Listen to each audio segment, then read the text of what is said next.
The Animal Family by Randall Jarrell. Chapter 2. The Mermaid and the Hunter. After the mermaid had lived with the hunter for a while, he forgot that he had ever lived alone. The mermaid slept by him every night, but on top of the bearskin, not underneath it. She was used to the cold sea. And the bearskin on the bed, even the deerskins and sealskins on the floor, weren't as smooth as the water she had always waked or slept in. She would run her hand over the softest fur, wrinkle up her nose, and say, "It's rough." But most of all, she wanted the bed to rock. "It just stays still," she said disappointedly. The hunter made her a chair like a low, heavy table with two rockers underneath, and she would rock back and forth in it and stare at the fire. She loved the fire. The first time she ever saw it, she said, "Oh, oh!" She went over to it and started to pick up one of the red-hot coals. The hunter ran to her and pulled her away, but it was hard to make her understand. He had to put her hand close to the flames and let her almost burn herself before she believed him. She put her fingers in her mouth, licked them, and then took them out and looked at them with a puzzled look. She said, "I didn't know there was anything like that." "Oh, no, once there was. I touched an eel, a queer one. It was like it." She pointed to the coal, laughed, and said, "I thought it was a red shell, the best shell I ever saw. I was going to put it on the wall. Most of the plants under the sea are brown and green, and the bright things, there are shells and fish," she would say, praising something. "It's like a shell." The first morning she looked over out the meadow and saw the spring flowers, and she cried, "Look, look! There's shells all over the meadow." She loved the flowers and said that the birds, when they sang that first spring, sounded like flowers. "Gulls don't sing, they bark," she told the hunter. He told her one night that the noise the foxes made was barking. "Once, when I'd swum to the beach, I heard a bird sing like that in the forest. But just once," she said. Now, when she listened to the birds, she would sing after them in a low voice, almost under her breath. She loved the look of the fire, but she hated anything cooked over it. She ate nothing but raw fish she herself had swum after and caught. When one was particularly appetizing, she couldn't resist offering the hunter a bite of the raw fish. "It's so good when you don't burn it in the fire," she would say. She helped the hunter with the cooking as a husband helps his wife. When he had gone out to hunt and had left something to stew, she would take the pot off the fire. But she never knew when to take it off. Sometimes the meat was hard, and sometimes it was cooked to pieces, and she never got it right except by accident. But when the accident happened, the hunter would laugh and say, "You're as good a cook as my mother." After all, why should he want her to keep house?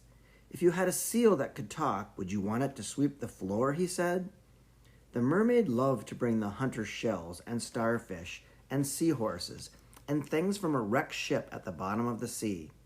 Sometimes, when she had brought him something new, she would stare at everything old for an hour and then rearrange half of the things in the house. Once, she brought the hunter something hidden in her hands and told him to shut his eyes, and then, getting it caught in his hair and beard, slipped it down over his head. "All right," she said, "now you can open your eyes."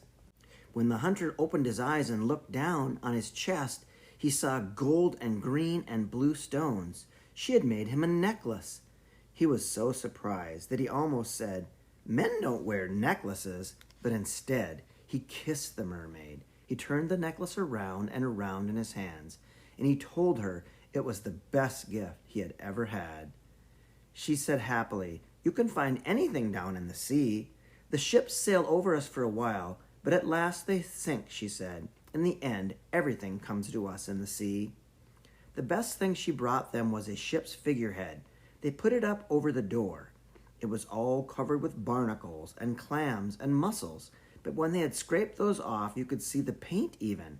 Well, it was a woman with bare breasts and fair hair who clasped her hands behind her head. She wore a necklace of tiny blue flowers, and had a garland of big flowers around her thighs. But her legs and feet weren't a woman's at all, but the furry, delicate, sharp-hooved legs of a deer or a goat. And they were crossed at the ankles, as if the bowsprit that she held upon with her head were no weight at all for her. Her cheeks were rosy, as if the wind of the ship's sailing had flushed them, and her blue eyes stared out past you at something far away. More than she hated cooked things, the mermaid hated anything sweet. Once, the hunter persuaded her to try some berries. She sniffed uncertainly at them, put one in her mouth, and then spat it out, exclaiming, "They're ugly, ugly, all gummy and blurry. How can you eat them?" But the honey was worst of all, she said. "It's like berries, only it chokes you too. In all my life, I've never tasted anything as bad." She liked to drink salt water. Always she drank salt water. When she tried the fresh water the hunter drank, she said, "Water doesn't taste much, but your water doesn't taste at all. It's hollow." When she came from the sea to the house, she would leave a trail of crushed grass and flowers through the meadow, and she would smell of them for a while. But she herself had a sharp salt smell, like the spray of a wave as it breaks across your face. Her blue eyes and her dark skin shone, and her teeth, when she smiled, were as white as the foam of the sea. At first, she had thought the hunter's clothes were part of him, and she said in astonishment, "I thought you were brown and gray, but you're white underneath. You're prettier than when you're white." For a long time, whenever the hunter took off his clothes, she would laugh as if he were playing a trick on her, something magical but ridiculous. He would explain to her how useful and beautiful clothes were. She listened always with the same willing but doubtful smile. She would have liked to be fooled, but it was more than she could manage. The hunter was the one clothed thing she knew in a naked world.